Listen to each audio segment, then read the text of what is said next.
Pues ya tenemos aquí a Ismael en nuestro plató, muy buenas. Buenas tardes, José Manuel. Para hablarnos de jardines de invierno y, como bien he dicho, pues para quitarnos esa idea de la cabeza de que va a estar pelado ahora.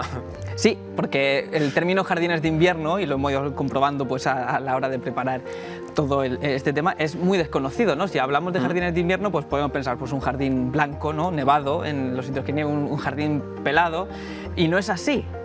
Ahora lo iremos viendo poco a poco, pero realmente un jardín de invierno es un jardín diseñado para que esté lo más bonito posible, lo más ornamental posible, con colores, con flores, con contrastes, precisamente en esta época. Es una excusa para seguir disfrutando de la jardinería, de seguir disfrutando de nuestro jardín en la época en que pensamos que menos se puede disfrutar, ¿no? En invierno.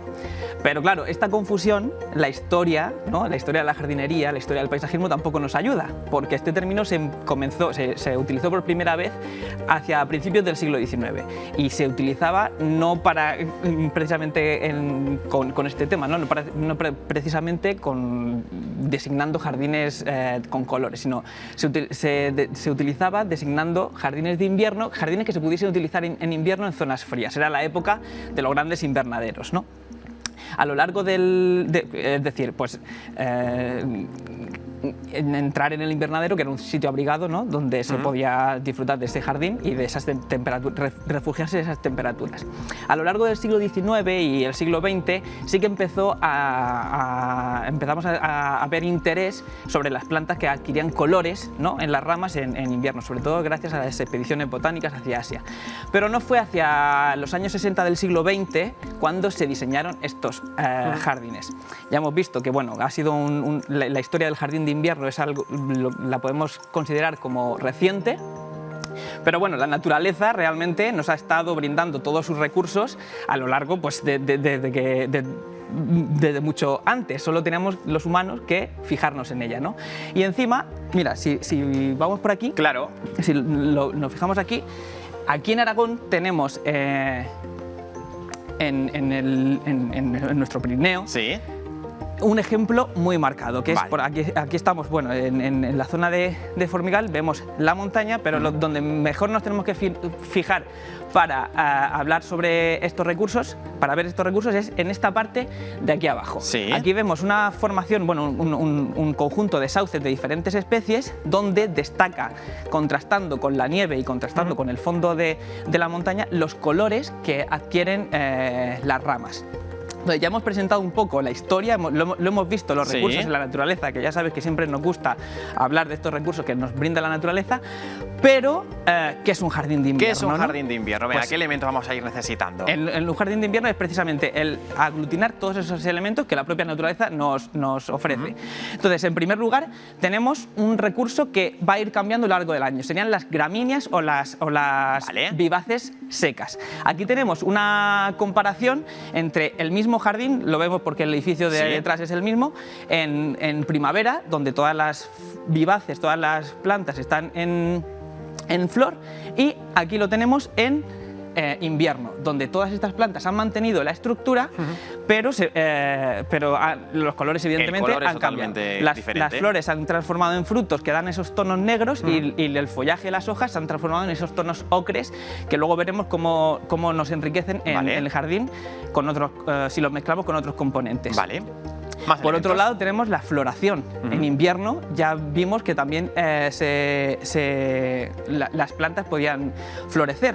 Y ya hemos ido viendo, además hace poquito, pues por ejemplo elevoros o campanillas de invierno, plantas que crecen sobre todo bulbosas y crecen a ras de suelo, pero también tenemos pues, flores como en los propios árboles, árboles de floración temprana que podemos utilizar, como los almendros. Los almendros que están ya. Efectivamente, que los podemos utilizar en nuestro jardín de invierno, ¿no? Que en esta época nos darán ese interés. Más cositas. Por otro lado, también lo veíamos hace poquito, tenemos la corteza de los árboles. Y podemos diferenciar dos tipos de cortezas. Aquí lo tenemos muy bien representado en esta imagen.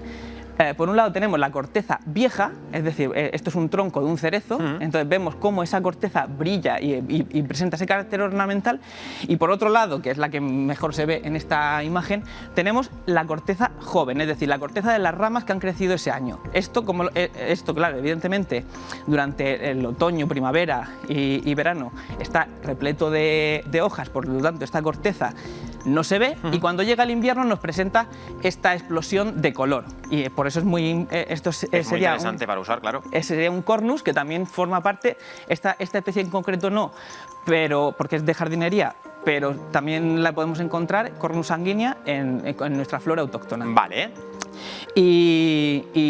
Bueno, aquí en esta imagen tenemos otra corteza, esta es de un abedul, este sí que es exótico, y ya vemos que no solo el color, sino la textura, lo interesante que podría ser al utilizarla en nuestro jardín. Por otro recurso del que también hemos ido hablando serían los frutos. ¿Sí? Los frutos que se mantienen en invierno en los árboles. Aquí también lo tenemos ejemplificado también en el Pirineo. ¿Qué es?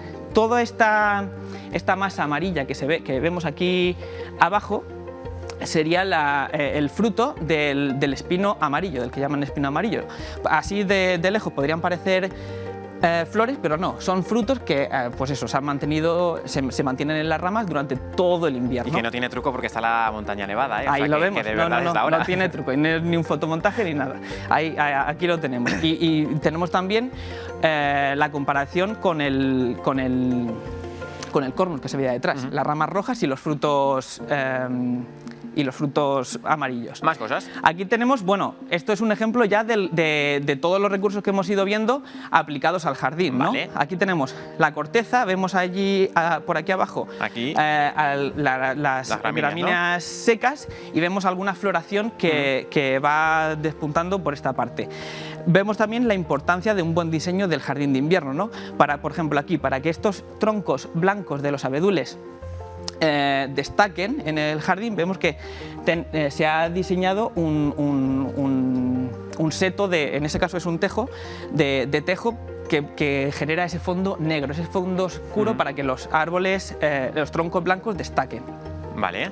Tenemos más ejemplos de... Venga, vemos el último, Ismael, que tenemos además una duda para ti. Pues vemos el último. En el último podemos ver cómo la corteza de algunas, o la forma de los troncos de algunas especies también es muy interesante, muy escultórica. Volvemos a ver los tallos de los abedules, y aquí un tema muy peculiar, y es esa gramínea, que es una gramínea asiática de color negro, que contrasta muy bien con la corteza de los árboles blancos. Tenemos el negro y el blanco. Y nosotros pensando que los jardines de invierno no iban a dar vida. Bueno, Ismael, que tenemos una duda para ti, ¿vale? De una Estás mi tierra, Andrea de Calatayud nos mandaba esta consulta. Hola Ismael, te enseño mis geranios. Este es el que más me preocupa. Lo veo seco, soso. No lo riego bastante, lo riego ahora en invierno 1 o 2 veces por semana. Pero lo que más me preocupa es que no me echa hojas y que hay zonas de la planta como esta que las puedo aplastar con los dedos. Es como si estuviera vacío por dentro. También hay flores antiguas que no sé si es mejor quitarlas o que se caigan solas. Espero que me puedas ayudar. Muchas gracias, Ismael. A mí eso de que se me queda el tronquito hueco me ha pasado alguna vez, ¿eh? Vale. Me gustaría poder haberla visto un poquito más de cerca para diagnosticarlo bien, porque eso del tronquito hueco pueden ser dos motivos. Si es general en todas las ramas, puede ser que se haya visto afectada la planta por una helada, porque el tallo de los geranios es hueco por dentro, y sobre todo las partes principales, las partes más superiores, si no resiste muy bien las heladas, y si ha sufrido alguna helada moderada y es generalizado en todos los tallos, puede ser por eso. También puede ser por una plaga muy común en los geranios, que es un gusano que lo que hace es entrar dentro del tallo y comérselo desde dentro, es decir, solo se ve el orificio. Por eso, si lo hubiésemos tenido más de cerca y vemos, pero se puede fijar y a ver si lo tienes y vemos orificios, puede ser que esté afectado por la plaga. Sí que se ve la tierra muy seca, es decir, 1 o 2 riegos por semana en invierno está bien, pero a lo mejor el sustrato ya no es lo suficientemente bueno, y entonces requiere un poco más de riego o que lo cambie y que renueve el sustrato. Bueno, pues son los consejos que les damos a Andrea, y también invitamos a todas esas dudas que se acerquen un poquito más a la planta para que tú las puedas ver bien. Efectivamente, sí, porque así es mejor diagnosticarlo. Muchas gracias, Ismael. Nos vemos la semana que viene.